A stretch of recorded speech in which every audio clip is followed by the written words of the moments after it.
Hello, everyone. I'm Sharon King, Advocacy and Community Engagement Manager at Aldevron, and it is my privilege to welcome you all today to Advocate Voices. And this is a special day. Today is February 29th, and it is a very rare day and a special day to recognize the more than 400 million individuals for whom every day is Rare Disease Day, and the caregivers who love and support them. Today is a day to imagine a world where every cure is possible. Before I introduce our speakers today, I want to take a moment to recognize Aldevron's Rare Disease Day volunteer planning team. They are volunteers. They shared their time and their and effort to make this month in recognition of Rare Disease Day a very special time for Aldevron.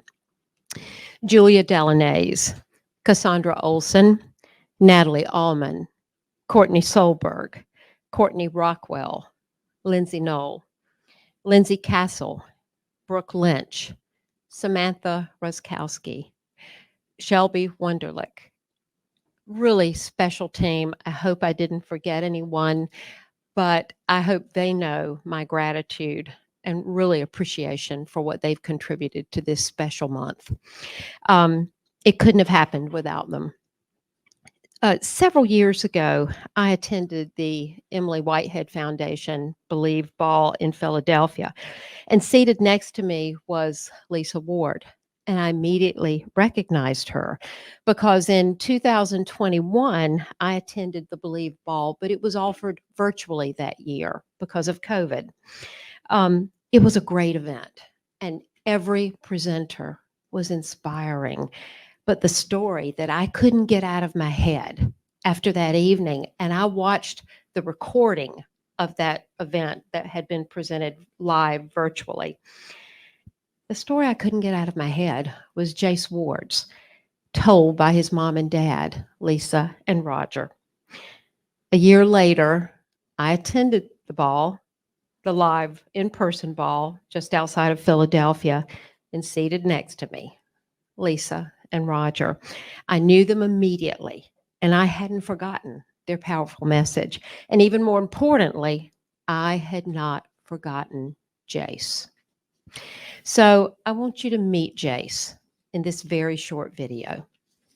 My name is Jace Ward. I'd like to say I'm about as normal as it gets, but unfortunately that's not the case anymore. May 17th of 2019, an MRI revealed I had an inoperable, terminal, aggressive brain cancer, and because of this diagnosis, my doctors expected I only had about 9 months to live. I was told to expect my body to slowly lose its mobility. My body would then lose its sight, and then finally, I would lose mine.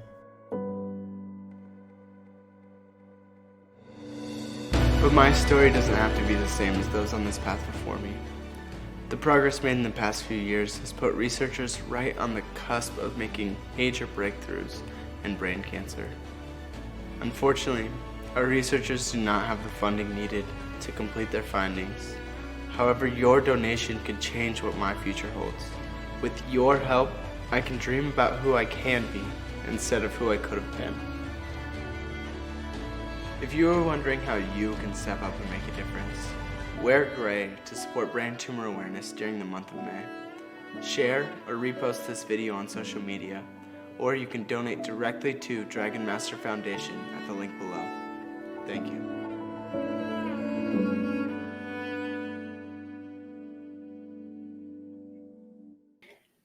After I saw the video that for that first Believe Ball in 2021, I really wished that I had had the chance to meet Jace Ward. He's a young man who was so committed to making a difference. He succeeded, and then some. Today, we have the privilege of hearing from Seana Isaac. She's a young woman who shares Jace's experience and is benefiting from Jace's story and his remarkable vision for the future. Like Jace, Seana understands the power of sharing her voice and the power to change her story for herself and for others. I am honored to welcome Seana Isaac. Come forward.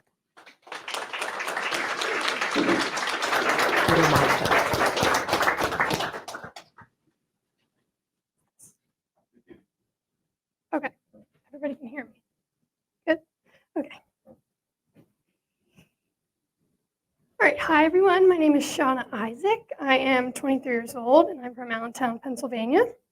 I want to thank Aldevron for being so welcoming and allowing me to have a tour of the facilities and seeing what everybody here does. You guys are all so awesome. Kind of wish I were you.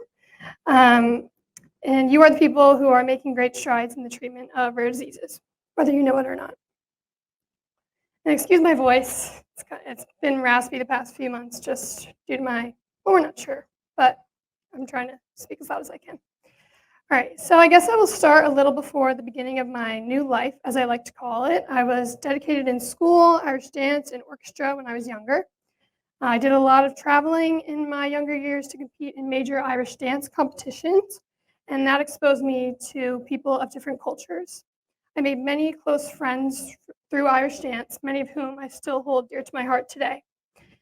As I grew older, I applied to colleges with 5-year physician assistant programs, so my 4 years of college would merge into 3, and I wouldn't have to worry about being accepted into grad school. I got into Thomas Jefferson University in Philadelphia, Pennsylvania, along with my best friend from high school, who also was in the PA program with me. So we got to spend a lot of college together. And I made a lot of good friends in college, which I'm thankful for today.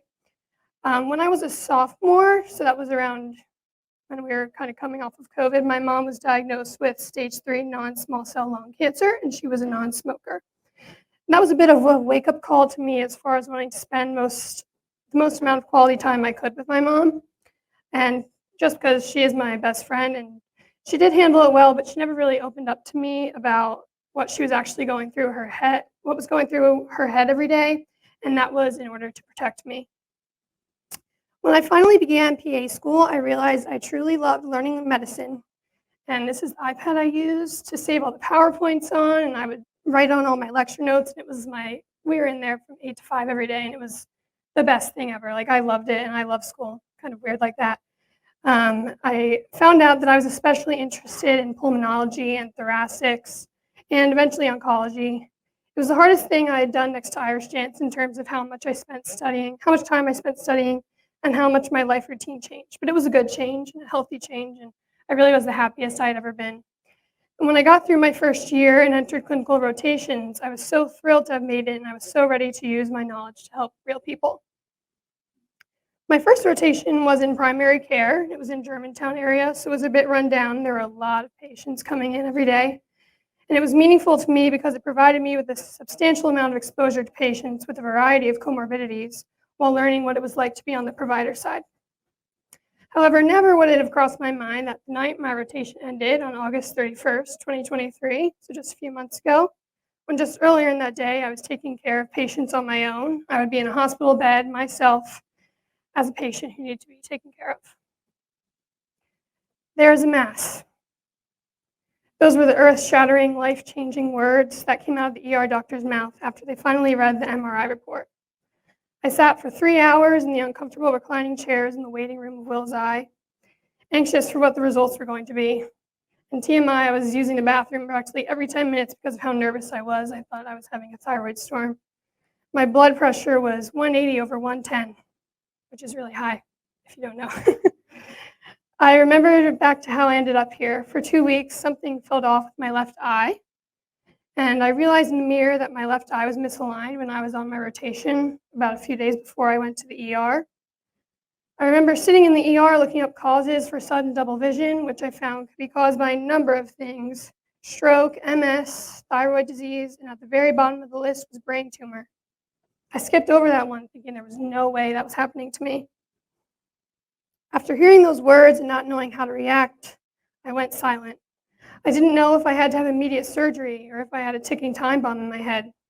I felt so alone, and it felt as if the world had stopped, and I didn't own my own body anymore. I felt helpless when I realized I could no longer make my own decisions on how to be healthy. I realized that I no longer would only have to focus on eating right and going for walks and going to the gym and just drinking enough water to be healthy, but then I needed teams of medical providers to help me live. Diffuse Midline Glioma, or DMG, is the diagnosis I was eventually informed to have. The past name, or what I more specifically have, is called DIPG, but you can have the tumor in different parts of the brain stems. That's when they refer to it DMG. It can be in like the thalamus or the hypothalamus. So mine is in the pons of my brain stem. The usual prognosis is 9 to 11 months, and it is common in the pediatric population with exceptions like myself. The initial plan from Jefferson was not to perform a biopsy because they felt it was too dangerous because there was an artery right in front of my tumor. Radiation and chemo was their answer. The information I received that day was overwhelming and conflicting, with one doctor informing me that the tumor was low grade and was completely treatable, while I had another doctor proclaiming it was high grade, fast growing, and extremely life-threatening. I left the hospital a few days later defeated and pumped full of steroids, and that disturbed my sleep, so I was sleep deprived the whole week afterwards. I spent the following week confused and stressed trying to get second opinions. I'm lucky to have found my home at CHOP, and I was blessed with the best doctors I could ever ask for. Not only are they extremely intelligent, but they're empathetic and personable, and they treat me like the mature 23-year-old girl I am, being completely honest and allowing me self-autonomy with every decision they make. And I really, truly do feel like they are my friends. Since going to CHOP, I had a biopsy done and successfully completed 30 rounds of radiation, and that was around Thanksgiving time. I'm not taking steroids currently. I have also been implementing integrated medicine, which has made a huge difference in my mood and has positively affected my healing.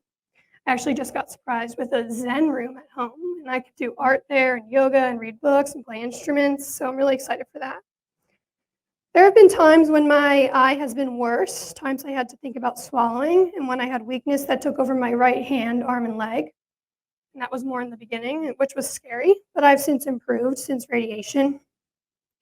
And if you want to imagine how that would have felt, it kind of felt like I noticed it when I was writing in my journal every day, and it started to just get hard, and my handwriting just started to get sloppy. And typing on my phone, it felt like how when you go outside for a long period of time, it's freezing cold out, and you come back in, you can barely move your fingers on your phone typing. That's what it felt like in my right hand. And it felt like I was limping with my right leg, but nobody could tell.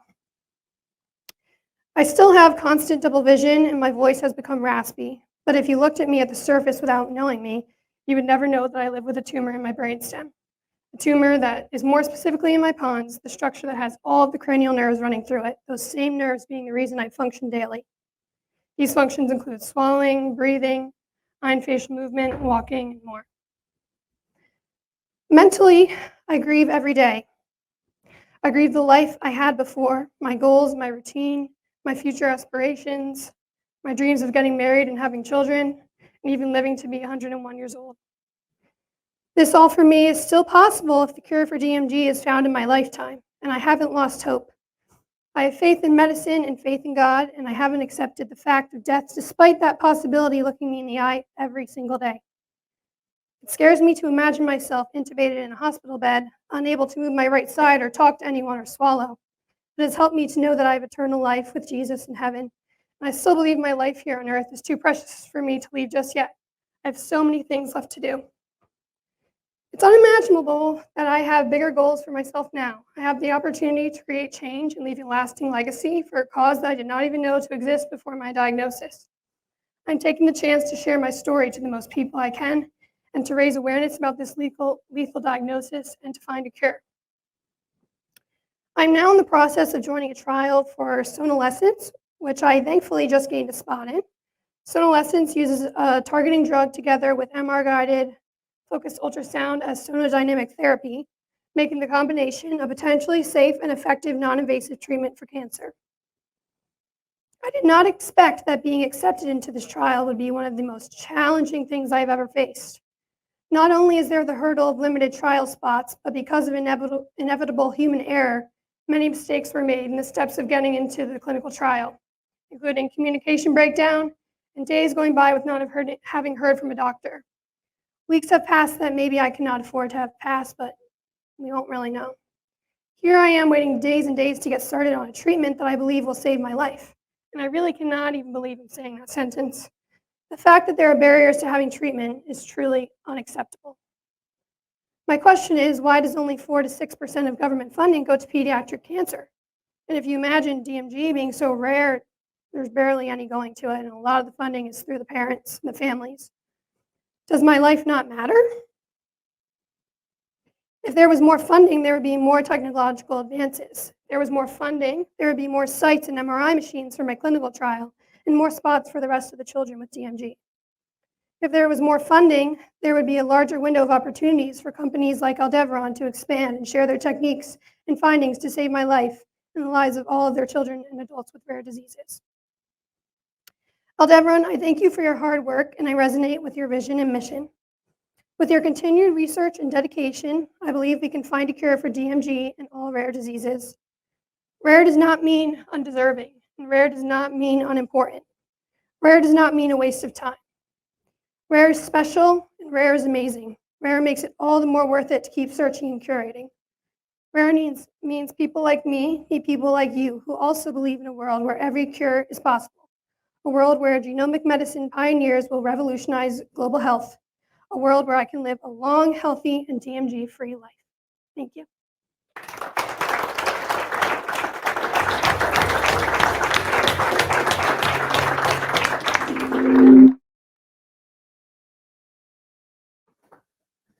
Well, isn't she just perfect? Most adorable, wonderful, well-spoken young woman. And you are the first to hear her story publicly, but you heard it here first, and the White House is going to hear her before we're done. What do you think about that? She deserves to be there, right? I'm Lisa, and I also learned about DIPG looking in the face of my son. And he was similar in age to Seana. He was headed to law school and just had a little bit of peripheral double vision. And I said, why don't you, take my eye doctor appointment? This happens when you work too hard in a law office and go to school. And frankly, he had just breezed through school, probably spent more time in the bar called the library than the actual library up to that point. But he was in the middle of changing laws in Kansas to allow medical marijuana. He was working with me on a trial and having a good old time. And that eye doctor appointment resulted in instead an MRI, and had us standing that same afternoon in a neurosurgeon's office where they said inoperable, aggressive, terminal. It's not a matter of if it will kill you, it's a matter of when. And like Seana, that's a lot to take in. And I stood shaking, probably as many of your mothers would have at the time. And my son said something that I think defined the course of his journey. He said, I'm not afraid to die. I'm afraid not to make an impact before I do. And with that, he knew that there would be something he was supposed to do with whatever time he was given. We believe that those stories are true for people of all rare diseases. And we believe that those in the diseases sometimes have to speak up for themselves. Sometimes they don't feel well enough to do that. And that's where people like you come in. When you can share the stories and tell the stories, you pass it on. Before I even arrived here, I had had 8 people who told me that somebody at Aldevron told them that I was coming. So somebody knew about some post that maybe went out last week. And in doing so, you continue to share the story. And I was so pleased with that. This is Jace, and this is what Seana and Jace suffer from. It is a tumor that weaves through the pons in their brainstem, just like a spider web. And it uses the neurocircuitry to move from one cell to the other as it weaves its web. And then as it closes in, the loss of function starts to occur, from eye to droop of the face, to ability to use the hands, eventually walk. And our aim is to stop that in time so that Seana doesn't face those things before mobility is lost and eventually loss of life. These are some of the friends that I've met, and in most cases, said goodbye to in the last 4 years since I've known DIPG. And we continue to look all of them in the face and tell their stories. Mary at the bottom with her little bald head is battling right now end of life, but she lived 40 months on the same trial that my son did. Jace was number 2 in a CAR T-cell trial, and Mary at Stanford has gone 40 months. So we love to tell of those stories. The one in the middle with the cute little blue over her lens, she's in the same trial that Seana is starting. Her name's Zoe. She wants to be a Broadway actress. And I've met her, and I'm going to tell you, she's got my Academy Award vote too when she makes it to the big screen. That child's doing really well. 8 out of 10 that have started it, their tumors are stable or reducing. So we're so happy that Seana's going to be doing it and know how strong she is. When Jace was told, here are your mutations, the standard of care for DIPG is 60 years old. That means when Neil Armstrong's daughter fought the same tumor, it was the exact same treatment before we went to the moon. In fact, he chose to join NASA because he couldn't stand being home any longer without his daughter a part of his daily life. I spoke with his sons early in Jace's diagnosis and said, why don't you speak out on this more? Everybody tells your story, but it would mean so much to come from you. And they said, what would we say? Our dad joined NASA so he wasn't with us. Our mom self-medicated. We lived in a perfect neighborhood. We weren't supposed to have any problems. They eventually divorced. The aftermath of DIPG destroyed our family. And I think that alienation is something we see in rare disease.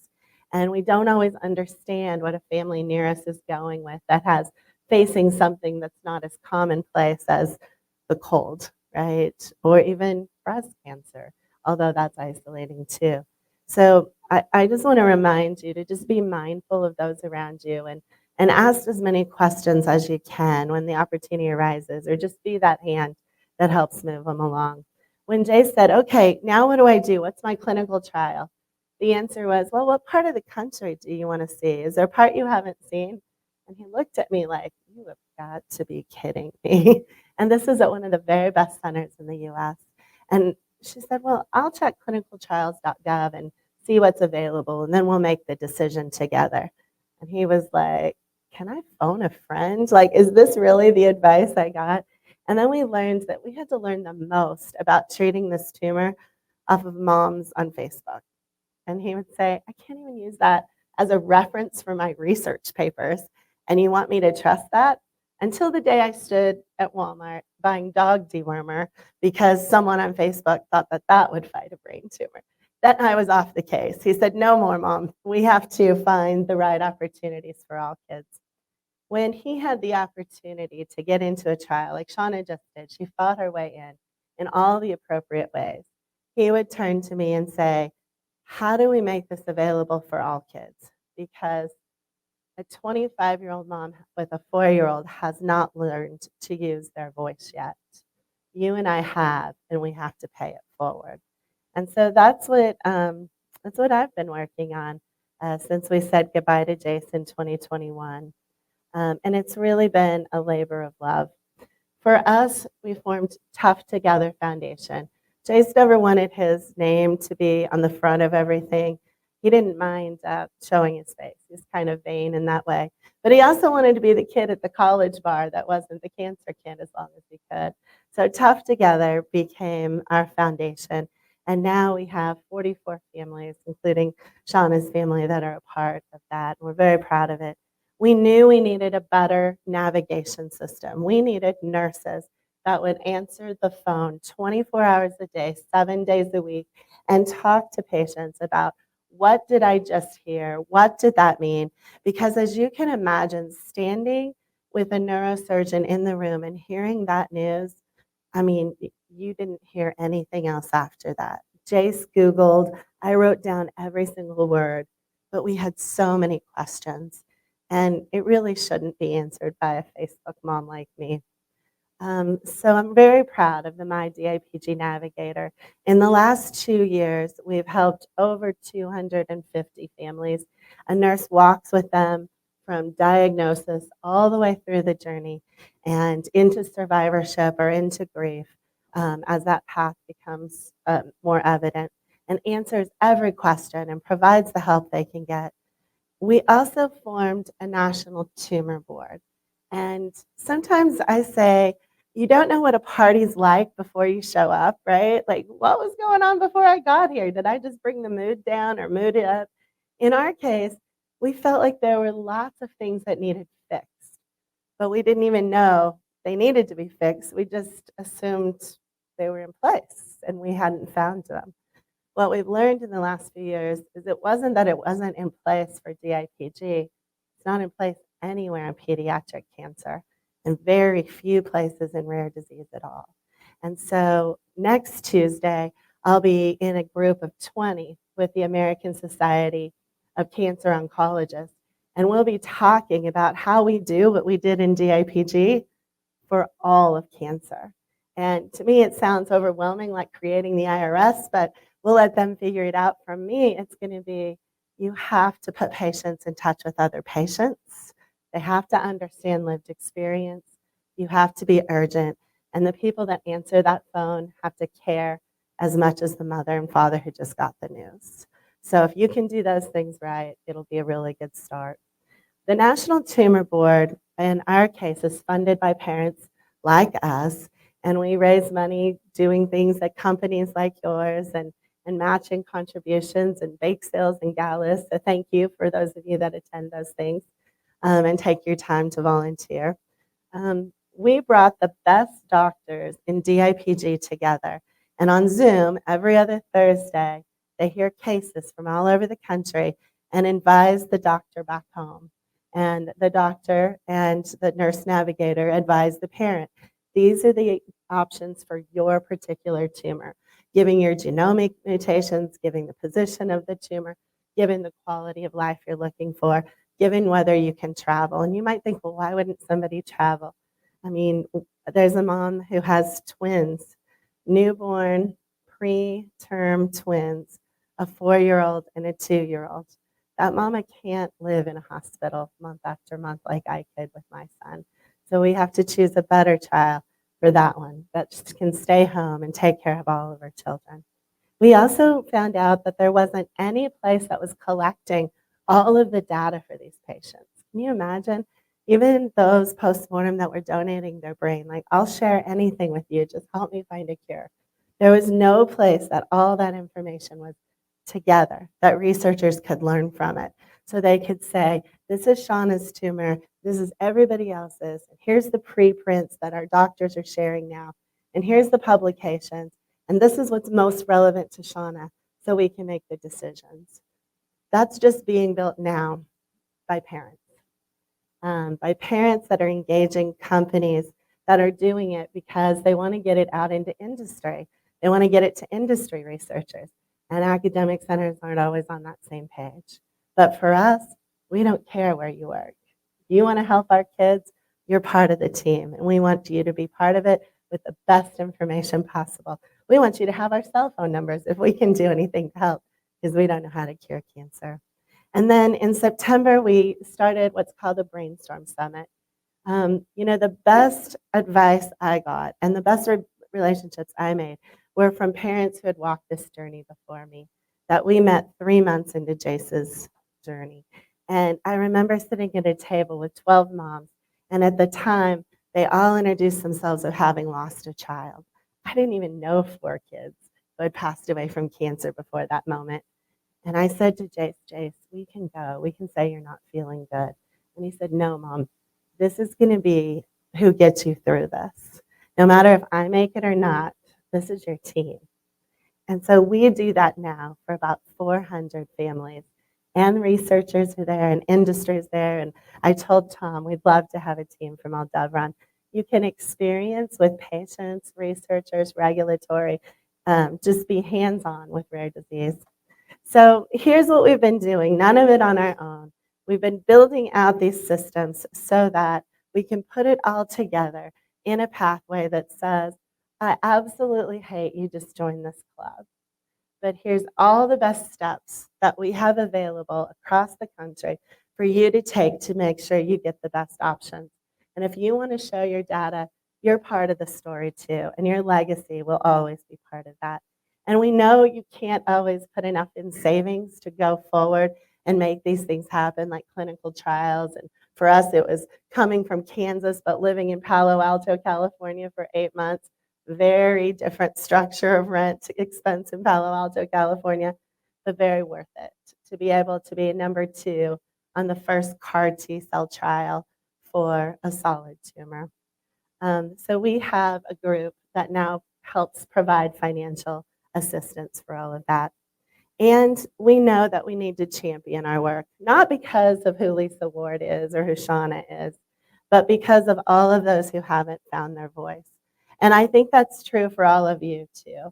Just working in this industry, you know more about the plight of those with rare disease than a common person on the street. And you might think, what can I possibly do? But just sharing, like, do you know that there are diseases that are 100% terminal today? They're little kids, the average age 6 to 12, 400 a year. And there's not one thing that we can do until an advance is made. We want that to be during Seana's lifetime. So I also had to find my voice, and I've had the opportunity to speak at the White House and at Congress and at these meetings, even here with you today, when I took biology in 1988. Just know you don't have to have all the answers. You have to be willing to enter the conversation. We're working now on something completely new.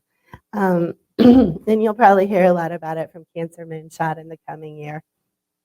We can get people into clinical trials, but they don't always impact the type of tumor a certain individual has. So then we have to do N of 1, right? What can we do for Seana? What can we do for Joe? What can we do for Sally? And we have doctors across the country that are willing to try different protocols, repurpose drugs, gene editing, and so forth, things that you work on transitionally. But they're not reporting the evidence back in. They're not reporting what's going on. So somebody might be trying it in Rochester, New York, but we don't know what the results are in Miami or in Palm Springs or in Manhattan, Kansas. So we're creating an observational trial that says you can use this dashboard that I talked about before, where we can take Seana's tumor and compare it to everybody else's very quickly. And Amazon Web Services and a number of other partners have partnered with us to bring this to fruition. There's something called the Cancer X Accelerator Project. I didn't even know those things existed, but if they're willing to help our kids, we are 100% all in to put their services to use. And in return, these doctors share what they've learned from their patients, and their patients share back into the learning system. So we can accelerate, we can fail fast, and we can win fast. So together, through teamwork, not one person doing it alone, not one institution to publish something, not one company, just like you, working for many, many, many others that are trying to make a difference. We are bringing together voices for change. We're changing opportunities for trials, and just like you, we're trying to do in our lane what we can to make a difference. You know, what it really boils down to, in my mind, came from Benjamin Franklin a long, long time ago. Justice will not be served until those who are unaffected are as outraged as those that are affected. If you stood in that neurosurgeon's office, if you stood in that hospital room with Seana as the parent, as the husband, as the boyfriend, as the girlfriend, as the spouse, you would be outraged that there has not been one change in standard of care since 1960 in the most deadly pediatric cancer. You maybe had never heard of it, because I hadn't until Jace was diagnosed on DIPG Awareness Day. The irony of that sticks with me. But just knowing, just listening to us today, should you see signs like double vision, drooping of the lips, you may say to your cousin, your neighbor, hey, you might want to get that checked out. You may find that there's someone in your community that is suffering, maybe not from DIPG, but a rare disease, and you can continue to spread that word. And every chance you get to meet with your lawmakers, you can say, don't you think we should do more than 6% for kids with cancer? Shouldn't we do more than the bare minimum for people with rare disease? We can do that as a country. The other thing you can do, you're already most likely doing, excellence in quality and innovation. Let me tell you a story. The CAR T-cell trial that Jace was on had a bag. You probably saw it in one of the earlier pictures. Everybody's standing around Jace in the hospital with a little bag. And you maybe know more than I did. That held 80 million CAR T-cells. So that meant he went in, did apheresis, they pulled his T-cells, they processed it to become these super duper engineered CAR Ts to go after a GD2 protein that for the first time was going to be used through an Ommaya catheter with tubing and what I call the Nike pump under his scalp to put those cells right into the fourth ventricular area, which would then seep into the tumor. And it worked amazingly for Jace. He went in a wheelchair, the wheelchair, then the next picture there, and he came out walking, walked to the Super Bowl to watch his beloved Chiefs. Don't hate on me if you're not a Taylor fan. We didn't ask for her. Or if you are, please don't choose the Chiefs. He would not be able to open his mouth and come out being able to eat the biggest cheeseburger and knock back a good old beer at the stadium. That was a pretty good day for Jace. That was the power of CAR T cells, and he did that over and over. Guess what happened a few patients after Jace? So kids did the same thing, 7 of them to be specific. You know the investment that's made. These are multi-million-dollar trials. And something went wrong. And they didn't know, was it in the lab? Where was it? They traced it back all the way. There was some contamination. We could not figure it out. It ended up that the bag that these were made out of had a run that had a small fiber in 2 of the bags. So they had to get rid of all the CAR T cells that had been made in that batch. The fiber had come off a conveyor belt that was shearing at the edge. And it was microscopic. As you guys know, nobody tries to do these things.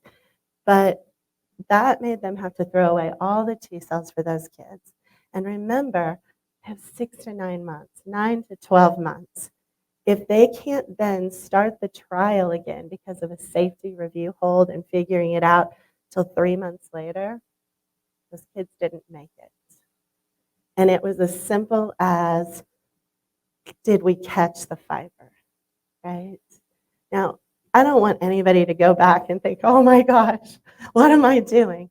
But I do want you to know that no matter what your job is here, and my husband worked at a pharmaceutical manufacturing facility, and he'd often come home saying, I don't know why it matters if I put my middle initial or not. I don't know why it matters if this happens or this happens. It does matter. And it does matter for people like Jace and for people like Seana.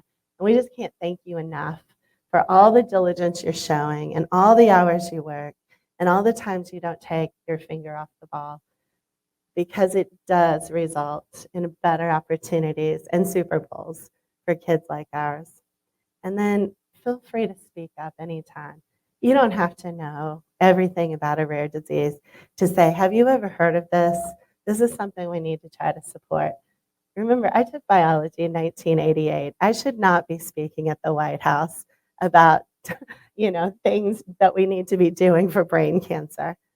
But you learn as you go and you use your lived experience.